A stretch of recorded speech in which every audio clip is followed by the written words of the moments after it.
Hello guys, नमस्कार। आप सभी का स्वागत है अपने चैनल शिवनाथ से जीवी आप हम पर। मेरा नाम है विभूर कुमार श्रीवास्तव और आज हम देखने वाले हैं मैथ क्लास मिक्स क्वेश्चन के और ये इसका पार्ट 3 है। ठीक है, तो देखिए पहला क्वेश्चन क्या है।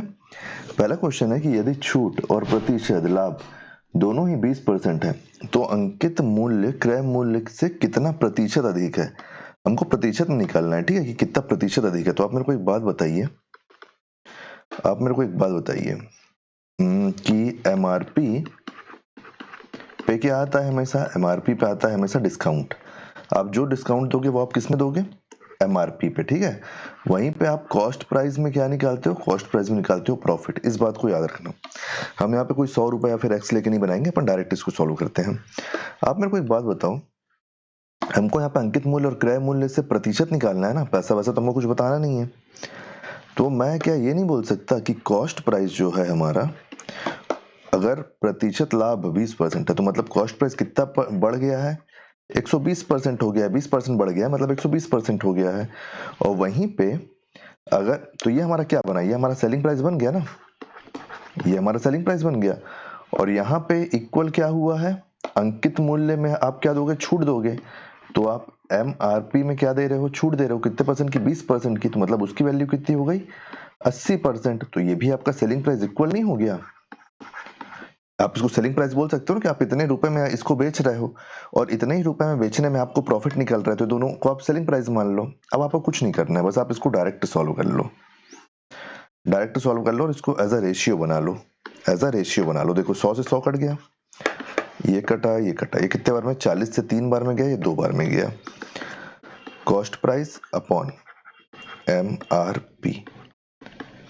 यहाँ पे क्या है, देखो यहाँ 2 है तो 2 का 2 यहाँ रहेगा, ये 3 नीचे चले जाएगा। अब हमसे क्या बोल रहा है कि अंकित मूल्य क्रय मूल्य से कितना प्रतिशत अधिक है। तो देखो अंकित मूल्य कितना है, 3, और कॉस्ट प्राइस कितना है, क्रय मूल्य कितना है, 2। तो कितने का बढ़ रहा है, क्रय मूल्य से कितने रुपए बढ़ रहा है अंकित मूल्य, 1 रुपए। 1 रुपए बढ़ रहा है, किस में बढ़ रहा है, कॉस्ट प्राइस क्या है, 2। इसी से तो परसेंटेज निकालना है ना। 100, इस 2 से आप इस 100 को काटो, क्या निकल के आ गया आपका सही आंसर, 50%। ऑप्शन नंबर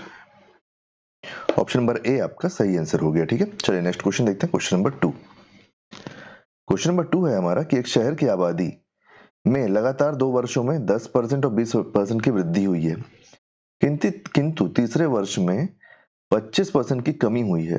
तीसरे वर्ष की जनसंख्या और 3 वर्ष पूर्व की जनसंख्या का अनुपात ज्ञात कीजिए।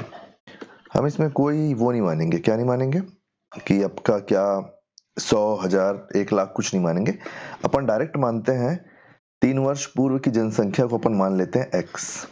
ये कब की है, 3 वर्ष पूर्व, 3 वर्ष पूर्व की जनसंख्या है ये। ठीक है, अब आप मेरे को एक बात बताओ, 3 वर्ष पूर्व की जनसंख्या है ये, तो आप रख लो इधर, क्योंकि आपको यह जरूर पता होना चाहिए। देखो तीसरे वर्ष की जनसंख्या, तो तीसरे वर्ष की जनसंख्या आपको इधर रखना पड़ेगा, 3 वर्ष पूर्व की जनसंख्या आप इधर रखना। ठीक है, ठीक है।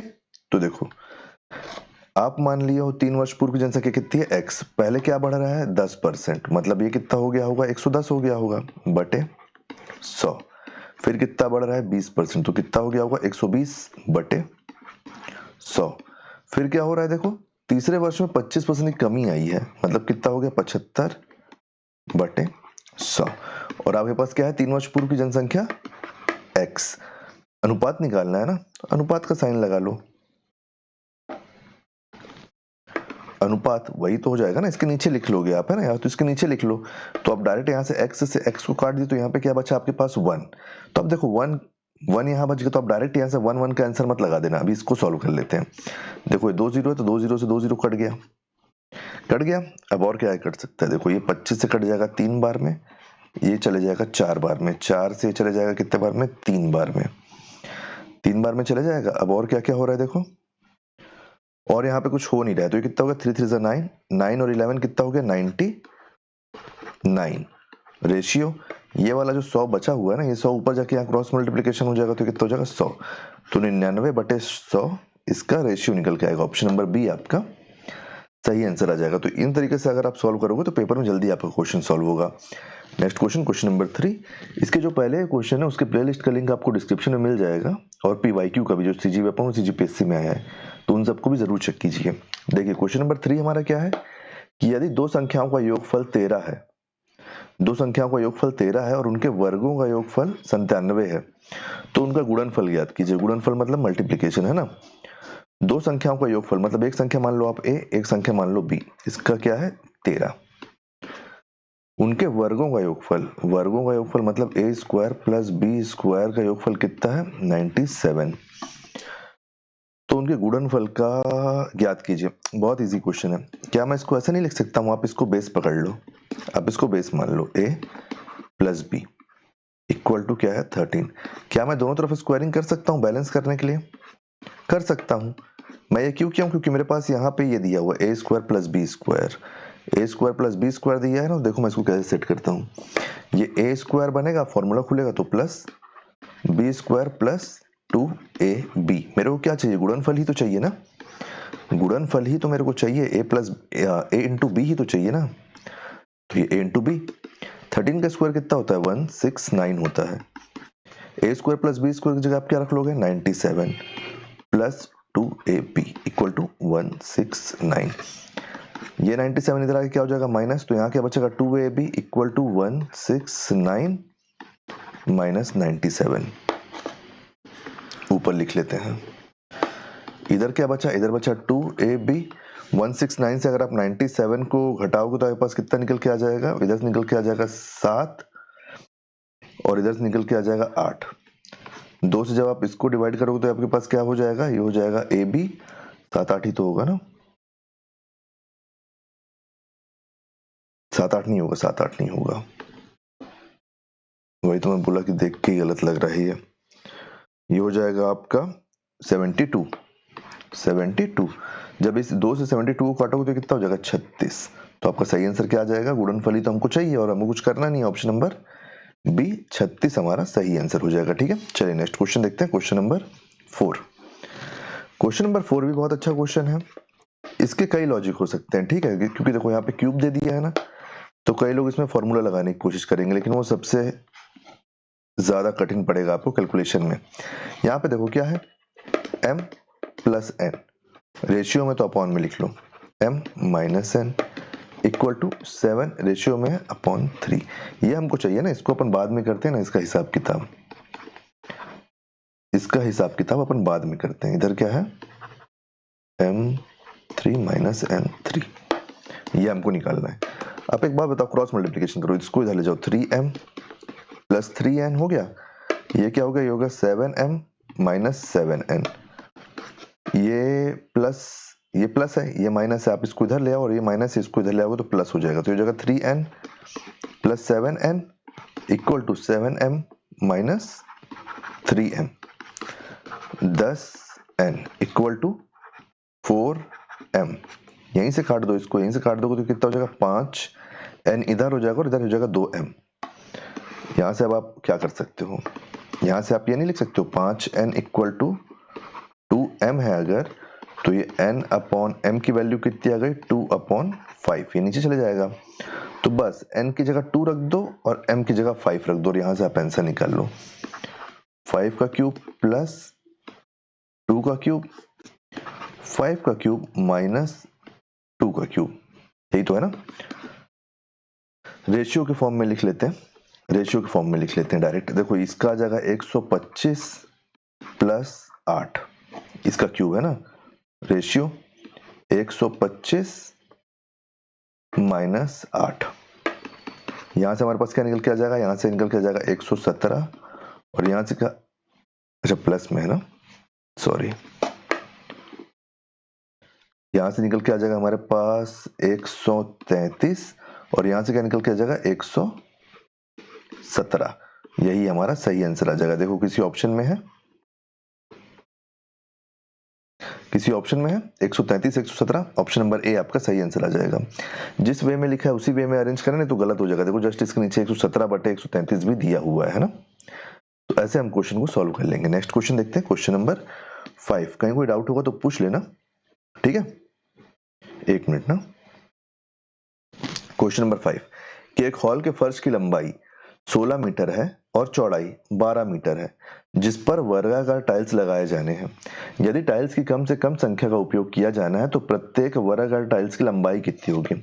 आप मेरे को एक चीज बताओ, हमसे क्या संख्या पूछा है कि कितने टाइल्स होगी? नहीं पूछा है। अगर संख्या पूछा होता तो हमको एरिया निकालना पड़ता। हमसे ये पूछा है बस कि हम कितने बाई कितने का टाइल्स यहाँ पे लगा दें तो हमारा सबसे बड़ा साइज हो जाएगा वो।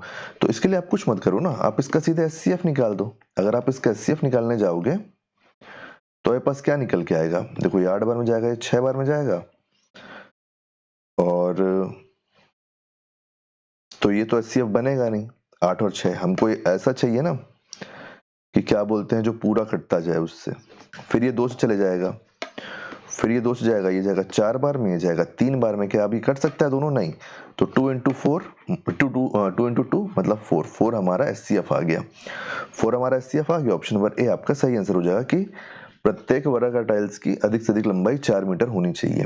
नेक्स्ट क्वेश्चन देखते हैं, क्वेश्चन नंबर 6। क्वेश्चन नंबर 6, दो संख्याओं का योगफल और अंतर क्रमशः 25 और 3 है, उनके वर्गों का अंतर ज्ञात कीजिए। दो संख्याओं का योगफल, योगफल मतलब a प्लस b, कितना दिया हुआ है? 25। उनके अंतर a माइनस b, क्या दिया हुआ है? 3। उनके वर्गों का अंतर, ये देखो फिर वही बात हो गई ना, ये लॉजिक वाले क्वेश्चन है, इनको सॉल्व नहीं करना है। उनके वर्गों का अंतर मतलब a square minus b square पूछ रहे हैं हमसे। इसका फॉर्मूला नहीं होता है क्या? a plus b, a minus b होता है ना, तो रखो सीधे उठा के 25 प्लस 3, 25, अरे सॉरी ये तो सीधे सीधे दिया हुआ है ना, ए बी हमको दिया नहीं है, तो खड़ी खड़ी वैल्यू है हमारे पास, तो खड़ी खड़ी वैल्यू रख दो यहाँ से। 25 इंटू 3 हो जाएगा, सीधे क्या निकल के आ जाएगा? 75। हमारा सही आंसर हो जाएगा ऑप्शन नंबर बी हमारा सही answer. Next question, question number 10, question number 7। Question number 7 है कि क्रय मूल्य पर कितने प्रतिशत लाभ विक्रय मूल्य पर 20% लाभ के बराबर है। देखो क्या पूछ रहे हैं हमसे, क्रय मूल्य पर मतलब कॉस्ट प्राइस पर कितना प्रतिशत लाभ हमारा सेलिंग प्राइस पर 20% लाभ के बराबर है। 20% लाभ के बराबर है। तो एक बात बताओ आप मेरे को, क्या यहाँ पे सेलिंग प्राइस की बात हुई है, प्रॉफिट हमारा कितना है? 20% है। तो क्या मैं ये नहीं बोल सकता कि ये 1/5 है? 1/5 है, जिसमें से 5 क्या है? 5 है आपका, एक क्या है? एक है प्रॉफिट, और 5 क्या है? 5 है सेलिंग प्राइस, क्योंकि सेलिंग प्राइस पे प्रॉफिट दिया हुआ है ना, तो सेलिंग प्राइस हो जाएगा। लेकिन मैं ये भी तो बोल सकता हूँ ना कि 5 अगर हमारा सेलिंग प्राइस है, 1 हमारा प्रॉफिट है, तो हमारा कॉस्ट प्राइस कितना हो जाएगा? 5 माइनस 1 हमारा कॉस्ट प्राइस नहीं हो जाएगा? 5 माइनस 1 4 हमारा कॉस्ट प्राइस हो जाएगा। अब देखो हमसे क्या पूछ रहा है कि क्रय मूल्य पर कितना प्रतिशत, क्रय मूल्य पर मतलब 4 पर जो प्रॉफिट है वो कितना हो जाएगा? तो 1/4 है हो जाएगा ये, क्योंकि क्रय मूल्य पर निकालने बोला है, इंटू 100। तो ये हमको पता है कि 4 से जब आप इस 100 को डिवाइड करोगे तो आपके पास 25% वैल्यू निकल कर आ जाएगी। ऑप्शन नंबर सी हमारा सही आंसर हो जाएगा यहाँ से। ठीक है, नेक्स्ट क्वेश्चन देखते हैं, क्वेश्चन नंबर 8। क्वेश्चन नंबर 8 है कि दो घनात्मक संख्याओं का योगफल 45 है। दो घनात्मक संख्याओं का योगफल 45 है। अब आप सोच रहे हो ए बी क्यों नहीं लिखा हूं, क्योंकि ऐसे ही लिखा गया तो लिखा गया। उनका अंतर 19 है, उनका अंतर 19 है। संख्याएं ज्ञात कीजिए। देखिए यहां से मैं इसको क्रॉस करके यहां से मैं बना सकता हूं पूरा, लेकिन मैं पहले ऑप्शन चेक कर लेता हूं ना। योगफल 45 बोला है, तो देखो ये 45 हो रहा है, ये 45 हो रहा है, ये 46 हो रहा है, ये तो नहीं हो सकता, ये 45 हो रहा है। अब हमको क्या बोल रहा है? उनका अंतर 19 है।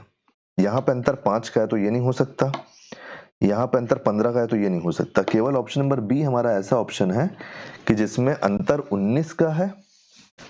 अंतर 19 का है ना, देखो 13 प्लस 19 कर दोगे तो 32 नहीं आ जाएगा? 32 में से 19 घटाओगे तो 13 नहीं आ जाएगा? केवल ऑप्शन नंबर बी हमारा ऐसा है जिसका टोटल 45 हो रहा है और उसका अंतर क्या है? अंतर उसका 19 है। तो ऑप्शन नंबर बी हमारा सही आंसर हो जाएगा। तो इन सब की हमको जरूरत नहीं पड़ेगी, हम इसको सीधे ऑप्शन से सॉल्व कर लिए हैं। ठीक है, ऐसा भी आपको लॉजिक आना चाहिए। नेक्स्ट क्वेश्चन देखते हैं, क्वेश्चन नंबर 9। क्वेश्चन नंबर 9 है हमारे पास कि एक प्रकाशक ने पुस्तक की उत्पादन लागत का 30% जोड़कर पुस्तक का विक्रय मूल्य 260 रुपए तय कर दिया है। हालांकि वह पुस्तक बेचने के लिए विक्रय मूल्य पर 12% छूट देता है, लाभ प्रतिशत क्या होगा? विक्रय मूल्य पर 12% छूट दे रहा है ना। एक प्रकाशक ने पुस्तक के उत्पादन मूल्य पर, उत्पादन मूल्य मतलब कॉस्ट प्राइस पर क्या किया है, 30% जोड़कर 30% जोड़ दिया है। 30% जोड़कर एक प्रकाशन ने पुस्तक के उत्पादन लागत का 30% जोड़कर पुस्तक का विक्रय मूल्य 260 कर दिया है। 260 कर दिया मतलब हमारे पास कॉस्ट प्राइस निकल जाएगा। कितना हो जाएगा कॉस्ट प्राइस, ये 100 का ऊपर इंटू होगा तो कॉस्ट प्राइस हो जाएगा 200। कॉस्ट प्राइस हो जाएगा 200। हालांकि वह पुस्तक बेचने के लिए विक्रय मूल्य पर 12% की छूट देता है, लाभ परसेंट क्या होगा।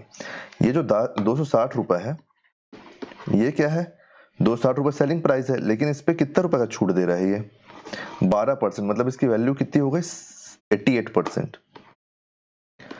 इसकी वैल्यू 88% हो गई। एसपी हमारे पास कितना दिया हुआ है, एसपी हमारे पास है 260 रुपए। 260 रुपए का 88% आप यहां से निकाल लो। ये एक जीरो से एक जीरो काट दो और एक जीरो रखे रहो क्योंकि वो पॉइंट काम आएगा।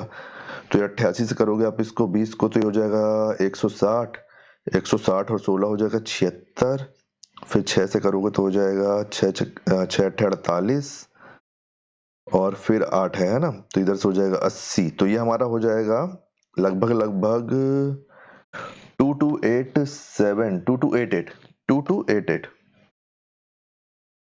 2288 अपॉन 10।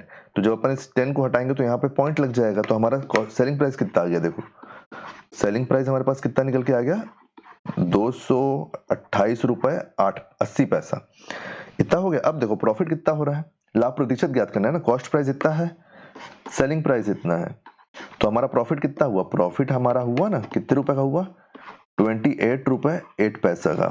28 रुपए 8 पैसे का हमारा प्रॉफिट हुआ है। किस पे हुआ है, 200 पे। 200 पे हुआ है। परसेंटेज के लिए हम यहाँ पे लगा देते हैं 100।